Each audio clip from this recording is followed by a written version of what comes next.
কথা বললে রিমান্ড আর মামলার সংখ্যা বাড়ে, পিছনে হ্যান্ডকাপ দিয়ে আটকে রাখে। কথা বলার অধিকার কি আমাদের আছে?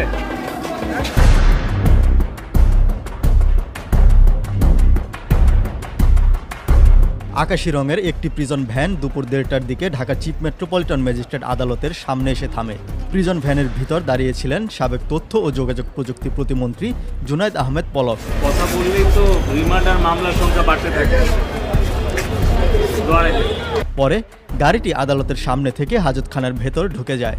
এর মিনিট 10 পর আরেকটি প্রিজন ভ্যান জুনায়েদ আহমেদ পলককে ঢাকার সিএমএম আদালতের হাজতখানা থেকে বের করে ঢাকার মহানগর দায়রা জজ আদালতের সামনে গিয়ে থামে। পরে তাকে প্রিজন ভ্যানের ভিতরে 2 হাত পেছনে রেখে হাতকড়া পরায় পুলিশ। এরপর পলককে প্রিজন ভ্যান থেকে ঢাকা মহানগর দায়রা জজ আদালতের হাজতখানায় ঢোকানো হয়।